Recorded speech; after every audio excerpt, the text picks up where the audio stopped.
का तालाब था और लगता था जैसे पत्थर का मार्बल लगा हो सुंदर सा। दीवार में बिल्कुल दीवार है और है दरवाजा, और देखने में दरवाजा है और है दीवार। ऐसा विचित्र भवन है। ऐसा लग रहा था धू-धू करके आग जल रही है, लेकिन आग नहीं थी। उस नगर को देखने के लिए दूर दूर से आए। राजसूय यज्ञ किया, पांडवों की जय जयकार पूरी पृथ्वी पर फैल गई। दुर्योधन सकुली जल भर गए। अंधे राजा को फिर अनुकूल किया और कहा कि द्यूत क्रीड़ा के लिए आमंत्रित करो। युधिष्ठिर जी बहुत बचपन में एक प्रतिज्ञा कर चुके थे, संपूर्ण जीवन अपने बड़ों की आज्ञा मानूंगा। अच्छा, भगवान ही किसी किसी को बड़ा बनाते हैं, बड़प्पन भगवान ही देते हैं, लेकिन दुर्भाग्य उस व्यक्ति का कि वो बड़प्पन को सुरक्षित ही नहीं रख पा रहे। बहुत लोग होते हैं, लोगों ने बड़ा बना दिया, यहाँ पर नहीं बैठेगी तेरी जंघा पर मेरी गदा बैठेगी, जो विदीर्ण कर देगी तेरी जंघा को। युधिष्ठिर ने नेत्रों का इशारा दिया, भीम क्या श्री कृष्ण को था तुझे बिल्कुल भरोसा नहीं है क्या? हर स्थिति में हमारे प्राणनाथ श्री कृष्ण हमारी रक्षा में नियुक्त है। ऐसा वर्णन है ग्रंथों में कि द्रौपदी जी उस समय अशुद्धि की अवस्था में थी, जो माताओं का नारी धर्म होता है, अशुद्धि करते हैं। एक वस्त्र में एकांत में दासी आई और कहा महारानी गजब हो गया, भोले भाले युधिष्ठिर इन धूर्तों की बातों में आए और आपको द्यूत क्रीड़ा में हार गए, निर्वस्त्र करके जंघा पर बिठाने की घोषणा कर रहा है धूर्त दुर्योधन।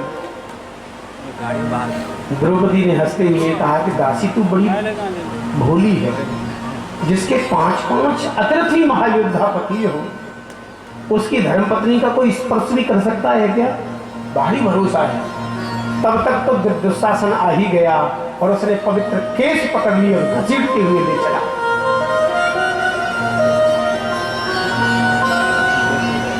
अभी भी द्रौपदी जी को पितामह भीष्म आदि के ऊपर भरोसा था।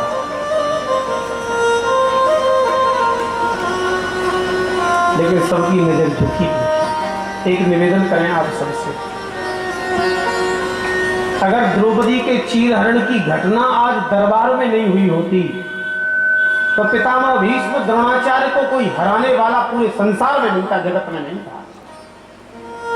पितामह भीष्म जैसे पुण्यात्मा, द्रोणाचार्य जैसे शस्त्र महारथी की मृत्यु का कारण अगर कुछ बनाए तो वो एक सती के अपमान का दर्शन हुआ है।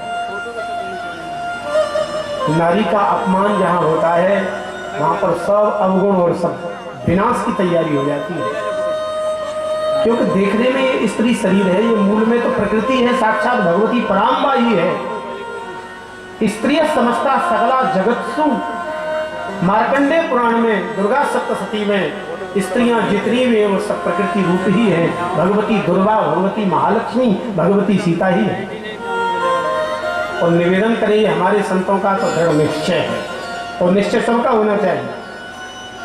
यत्र नार्यस्तु पूज्यन्ते रमन्ते तत्र देवता, यहाँ नारियों का सम्मान, नारियों का आदर होता है, वहाँ देवता सहज में ही रमण और आदर पूर्वक कृपा करते हैं। द्रौपदी ने विचार किया मैं छत्राणी अपनी चीर को स्वयं पकड़ूंगी, लेकिन एक झटका लगाया दुशासन ने छोड़ा दिया।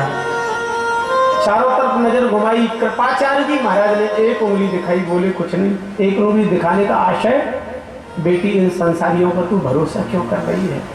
एकमात्र तू श्री कृष्ण को क्यों नहीं पुकारती? श्री कृष्ण पुकारते ही तेरी रक्षा करेंगे। उन्होंने तन मन प्राण को एकीकृत किया है, दोनों भुजाओं को उठाया है। श्री कृष्ण द्वारिका वासन देव देव जगतपते, जैसे श्री कृष्ण द्वारिका वासन कहा तो हमारे ठाकुर जी अपने भक्त की वाणी को पूर्ण करते हैं। व्यापक ब्रह्म थे, वहीं से प्रकट होते, वहीं से लज्जा बचाते, लेकिन द्वारिका वासन शब्द मुख से कह दिया तो पहले द्वारिका में जाना पड़ा भगवान को। और द्वारिका में जाना ही नहीं पड़ा, भगवान ने रुक्मिणी जी से कहा आओ आज 500 से खेलें। उसी बीच में द्रौपदी की पुकार, भगवान ने सुदर्शन चक्र का स्मरण किया और कहा भस्म कर दो पूरी सभा को, जिस सभा में सती नारी द्रौपदी का तिरस्कार हो रहा है। रुक्मिणी जी ने चरण पकड़ा, बोले जय जय, विचार के तो आज्ञा दो। पूरी सभा को भस्म अगर चक्कर कर देंगे तो द्रौपदी का सुहाग भी तो उसी सभा में बैठा है, वो भी तो भस्म हो जाएगा। द्रौपदी के पति भी अगर भस्म हो गए तो द्रौपदी की क्या रक्षा होगी? द्रौपदी दुखी हो जाएगी। भगवान ने सुदर्शन चक्र को रोक दिया और कहा अब तो लज्जा में ही बचाऊंगा। स्मरण आया भगवान को द्रौपदी की वह प्रेममयी भक्ति। प्रेमियों की परीक्षा के लिए भगवान ने जानबूझ करके एक दिन एक विचित्र लीला करी। शिशुपाल का वध किया सुदर्शन चक्र से, उंगली फट गई भगवान से, रक्त टपकने लग गया। कोई कह रहा था औषधि लाओ, कोई कह रहा था पट्टी ले आओ। द्रौपदी जी ने कहा किसी से नहीं, बेशकीमती साड़ी को फाड़ दिया, जल में भिगो करके भगवान की उंगली से लपेट दिया। भगवान के नेत्र सजल हो गए। देवी द्रौपदी, तेरे इस छोटे से चीर का बदला पता नहीं मैं कब कैसे चुकाऊंगा। आज भगवान को वही दिन आज याद आया है। भगवान ने विचार किया द्रौपदी ने मेरी चीर से सेवा की है तो क्यों न मैं चीर ही बनकर के द्रौपदी की लज्जा को बचाऊं। दुशासन खींच रहा था, हमारे ठाकुर जी वस्त्र बन गए, साड़ी बन गए हैं, अंबार लग गए साड़ियों के खिंचते खिंचते, लेकिन साड़ी कमी नहीं मिल रही। दुशासन की भुजा खटक गई, घटों में 10 गज चीर। नारी है कि साड़ी भी से नारी है। आज व्यस्त होकर के गिर पड़ा है दुशासन। आज जीवन में पहली बार गांधारी अपने पति धृतराष्ट्र से थोड़े तेज स्वर में बात करती है, पहली बार। और गांधारी ने कहा कि मुझे आज पीड़ा हो रही है। आप नेत्रहीन थे फिर भी मैंने आपको स्वीकार किया। मैं जानती थी आपके भीतर के ज्ञान के नेत्र खुले होंगे, लेकिन आज मुझे कष्टपूर्वक कहना पड़ रहा है कि आपके बाहर के आंख तो है ही नहीं, आपके तो भीतर के नेत्र भी फूट चुके हैं। एक सती का तिरस्कार आपके दरबार में, आपके सामने। सती नारी के गिरने लग गए। जो वैश्या इसे स्वीकार करती थी उसने लात मार के उसको बाहर कर दिया। लेकिन ये दुर्भागी फिर भी उसी वैश्या की याद में व्याकुल था। उस महासती कौशिकी ने अपने पति के दुख को देखा और सोचा कि धन मेरे पास है नहीं, मेरे पति का रूप भी समाप्त हो चुका है, वो वैश्या कैसे स्वीकार करेगी। तो वह महासती को मैं स्वीकार करूंगी तेरा भले ही पति गलित कुश्ती है तो क्या, लेकिन मैं जाऊंगी नहीं, आना मेरे पास पड़ेगा। उस महासती कौशिकी ने अपने पति को अपने कंधे पर बिठाया, चल भी नहीं पाता था, चल पड़ी। वो धूर्त कह रहा था जल्दी चल। थोड़ा अंधेरा हो गया था। महात्मा मांडव्य ऋषि तपस्या में लगे थे। जल्दी चलने के कारण उस कौशिकी के पति का पैर टकरा गया उनके सिर से, रास्ते के किनारे थे। महात्मा मांडव्य नाराज हो गए और उन्होंने साफ दे दिया, जिस धूर्त ने मेरे मस्तक पर चरण का प्रहार किया है वो सूर्य उदय होते होते समाप्त हो जाएगा, मृत्यु हो जाएगी। सती नारी ने चरण पकड़ लिए, महाराज ऐसा साफ न दे, मेरे पति, मेरा साफ मिथ्या नहीं जा सकता। तो महासती कौशिकी ने कहा भगवान आपका साप मिथ्या नहीं जाएगा। तो ये सती का वाक्य है, आज के बाद सूर्योदय कभी होगा ही नहीं, क्योंकि सूर्योदय होगा मेरे पति की मृत्यु होगी। और वो आचमन प्राणायाम करके अपने सतित्व के प्रभाव से बैठ गई। 6:30 बजे सूर्योदय होते 7 बज गया नहीं हुए, शाम के 7 बज गए नहीं हुए। हाहाकार मच गया पूरी सृष्टि में। ब्रह्मा जी को आना पड़ा, शिव जी को आना पड़ा, देवी हट का परित्याग करो। बोले नहीं कर सकती मैं हट का परित्याग, महाराज को साप वापस लेना हो। महाराज ने भी कहा कि मेरा साप तो वापस हो ही नहीं सकता। तो निर्णय क्या हो? बोले सूर्य उदय होए और तुम्हारे पति की मृत्यु भी हो, लेकिन तत्काल वो स्वस्थ और जीवित हो जाएगा, बिल्कुल ठीक हो जाएगा। महासती ने स्वीकार किया, सूर्य उदय हुए, मृत्यु हुई और फिर से ठीक हो गया। सती की महिमा है। इसलिए अभी भी अवसर है, आप द्रौपदी को मना लो, नहीं तो साप देकर के 100 पुत्रों को भस्म कर देगी आपके सामने। धृतराष्ट्र ने कहा बेटी द्रौपदी मैं अपने दुष्ट पुत्रों की इस गलती की क्षमा तुमसे मांगता हूं, जाओ। द्रौपदी अपने 5 पतियों को लेकर के चल पड़ी। ये शकुनी और दुर्योधन फिर आ गए और शकुनी ने तो कहा अरे अंधे जीजा, जैसे तैसे मैंने अपने भांजों का रास्ता साफ किया तो उन्हें फिर चौपट कर दिया। एक निवेदन करें आप सबसे, लोगों को घूस किया जा सकता है, नजदीक लोगों को नहीं दिया जा सकता। नजदीक लोग तो आचरण देखते हैं, इनका वास्तविक कुछ है कि ऐसे ही लोगों को पागल बना रहे हैं। बराबर भूमि बिना युद्ध के तो मैं नहीं दूंगा। भगवान मुस्कुराने लग गए, बोले दुर्योधन इतनी भूमि नहीं दोगे तो उतनी भूमि पर तुम्हें रहने का अधिकार नहीं रह जाएगा, ये सुन लो। एक तमाचा मारूंगा, सब कुछ छीन लूंगा, क्या करोगे तुम? क्योंकि मेरे पांडवों का जो बैरी है वो मेरा बैरी है। दुर्योधन नाराज होना चाहता था, शकुनी ने कहा काम मत बिगाड़ो, थोड़ा नाराजी सहन कर लो, राजनीति कहते हैं। इनको खिलाओ पिलाओ, इतना आदर दो, इतना खिलाओ कि ये पक्ष में हो जाएं। भीतर तो द्वेष, बाहर से झूठी हंसी से मुस्कुराता हुआ दुर्योधन बोला चलो चलो श्री कृष्ण हमारे घर चलो, भोजन करो। ऐसे ऐसे व्यंजन न देखे होंगे न सुने होंगे, क्योंकि आपका बचपन तो बड़ा दुख में गया। माखन चुराया, चीर चुराया, एक एक चिल्लू छाछ के लिए नाचे, ताई अहीर की छोहरियां छछिया पर छाछ पे नाच नचाने। हमारे ठाकुर जी ने कहा कि धन्य है दुर्योधन, तुम्हारी तरह निमंत्रण देना अगर सब कोई प्रारंभ कर दे तो कौन किसके निमंत्रण को स्वीकार करेगा? बताए तेरे अंदर प्रेम नहीं, मेरे अंदर भूख नहीं, ठुकराता हूं मैं तेरे उस निमंत्रण को। अपमान महसूस हुआ, बोले बंदी बनाओ श्री कृष्ण को, जैसे वायु को कोई मुट्ठी में बंद करे, कैसे संभव है? भगवान ने विराट रूप दिखाया, पृथ्वी थरथर कांपी है, सिंहासनों के नीचे लोग दब गए। भगवान सीधे विदुर जी की कुटिया पर पहुंचे हैं। विदुर जी तो वहीं मौजूद थे, विदुरानी जी घर में थी। विदुर जी कंदमूल फल इकट्ठे करने में लग गए हैं। विदुरानी जी स्नान कर रही थी। हमारे भगवान ने विदुरानी जी की झोपड़ी का दरवाजा खटखटाया और कहा खोलो खोलो विदुर जी। श्री कृष्ण यूं कहने लगे। विदुर जी दरवाजा खोले, विदुर जी दरवाजा खोले। जैसी विदुरानी के कानों में वाणी पड़ी, आनंद में प्राणनाथ पधारे, इस गरीब की झोपड़ी में पधारे। स्नान कर रही थी, उल्टे पुल्टे वस्त्र, लहंगा ओढ़ लिया, ओढ़नी लपेट ली, दौड़ती हुई आई, दरवाजा खोला, प्रभुवन सुंदर को निहारा।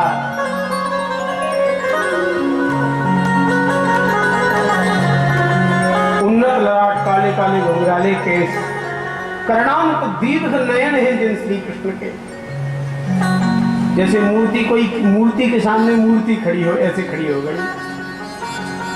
द्वारकाधीश ने पकड़ के शरीर को हिलाया और कहा काकी देखती रहोगी कि अंदर भी आने की कहोगी? श्याम सुंदर में तो भूल गई आपके रूप को देख करके। काकी बड़ी तेजी से भूख लग रही है, दुर्योधन के निमंत्रण को ठुकरा के आया हूँ, साग भाजी बना दूं? बोले जब तक साग भाजी बनाओगी तब तक तो मेरे प्राण ही निकल जाएंगे। ऐसा मत कहो प्रियतम। तत्काल विदुरा विदुरानी बोली कहाँ बिठाऊं श्री कृष्ण आपको?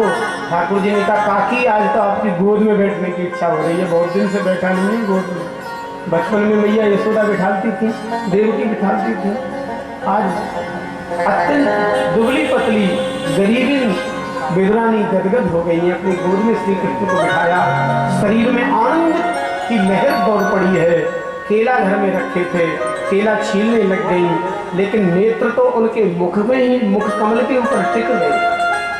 केला छीलती छिलका हाथ में रहता, सार केला का जमीन पर गिर जाता, वो छिलका ही खिलाना चालू कर गए। अच्छा हमारे ठाकुर इतने करुणा में है, वो छिलका ही खाते जा रहे। तब तक तो विदुर जी आए और विदुर जी ने कहा बाबरी विदुरानी इतने दिन के बाद में प्राण प्रियतम पधारे हैं और तू छिलका खिला रही है। तब आई सुध, अब तक शरीर की सुध नहीं थी, अरब आई व्याकुल हो गई। हाय हाय, जिन हाथों ने छिलका खिलाई वो हाथ टूट ही क्यों न गए।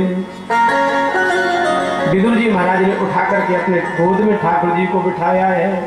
आज हरि आए, आज हरि आए, विदुर घर पावना, आज हरि आए, विदुर घर पावना, विदुरानी घर पावना, विदुर घर पावना, विदुरानी घर पावना, विदुर घर पावना, विदुरानी घर पावना, विदुर घर पावना, विदुरानी घर पावना। आज हरि आए, विदुर घर पावना,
केला खिला रहे हैं। ऐसे ये लीलाधारी ऐसे कि केला खा तो रहे लेकिन नाक मुंह मिचका रहे जैसे कोई करेला खा रहा हो, कड़वा कड़वा। गुरु जी ने पूछा, जय जय मेरे अंदर प्रेम नहीं कि केला मीठे नहीं? बोले आपके अंदर बहुत प्रेम, केला भी मीठे, लेकिन क्यों? बोले जितनी मिठास विदुरानी काकी के छिलकों में थी उतने आपके केलाओं में नहीं। विदुर जी महाराज के नेत्र सजल हो गए हैं। सबसे ऊंची प्रेम सगाई, दुर्योधन के मेवा त्यागे साग विदुर रखा। हमारे ठाकुर ने कहा कि विदुर जी थक गया, भोजन भी अच्छा हो गया है, थोड़ा विश्राम का मन हो रहा है, अच्छा भोजन चकाचक हो जाए ना। तो फिर हमारे ठाकुर ने कहा कि ये कुशा की चटाई और आपकी गोद ही मेरा तकिया बनेगी। आज गोद में सिर रख करके हमारे ठाकुर जी 40 वर्ष तक तीर्थों की यात्रा की। भगवान ने महाभारत का युद्ध कराया, लीला संवरण किया। विदुर जी महाराज को उद्धव जी मिले, श्री कृष्ण के विषय में पूछा, महर्षि मैत्री के पास भेजा। सुखाय कर्माणि करोति लोको यतई सुखम बान्यतु पारमंबा बिंदेत भूयस्तत एव दुःखम यत् प्रयुक्तम भगवान वदेन्नः। विदुर जी ने महर्षि मैत्री से प्रश्न किया, थोड़ा ध्यान से सुनना। प्रत्येक प्राणी सुख प्राप्ति के लिए कर्म करता है, लेकिन बेचारे को सुख न मिल के दुख क्यों मिलता है? अच्छा इतने लोग बैठे, एक व्यक्ति भी ऐसा कोई है जो दुख के लिए काम करे? करता है काम सुख के लिए और मिल जाता है बेचारे को दुख। ऐसा होता है क्यों? ऐसा इसलिए होता है कि एक तो हम कर्तृत्वाभिमान में स्थित होकर के कर्म करते हैं, मैं करने वाला हूँ, ये मैं का घमंड बना रहता है। और कई बार तो ऐसा भी देखने में आता है कि कोई काम अच्छा हो गया ना, तो जितने नेमी प्रेमी है सबसे कहेंगे मैंने किया मैंने किया, और कोई काम बिगड़ गया ना तो कहेंगे भगवान की ऐसी इच्छा थी, इसमें हम क्या करें। मन भगवान में लगता है, मुक्त हो जाते हैं। मन के हारे हार है, मन के जीते जीत। इसलिए किसी संत ने कहा है, मन की तरंग मारो गया बुरी सुधार लो, बस हो गया भजन की तरंग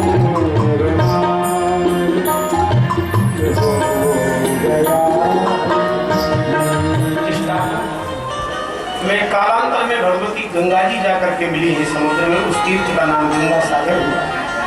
एक कहावत है, सब तीर्थ बार बार गंगा सागर एक बार। इसका इस चरित्र को जो कोई सुनता है, मुकुलवते भगवत पदारविंदम, भगवान के चरण कमलों की उसे प्राप्ति होती है। आज की कथा का विराम हम यहीं करते हैं। आज कथा चौथे दिन श्री कृष्ण का जन्म होता है, तो आप सबको कल श्री कृष्ण जन्म के निमंत्रण है। बताओ कौन कौन आओगे भैया कृष्ण जन्म? सब लोग? लगता है जयनगर बहुत आगे। तो श्री कृष्ण जन्म में खूब आनंद से राम जन्म भी होगा।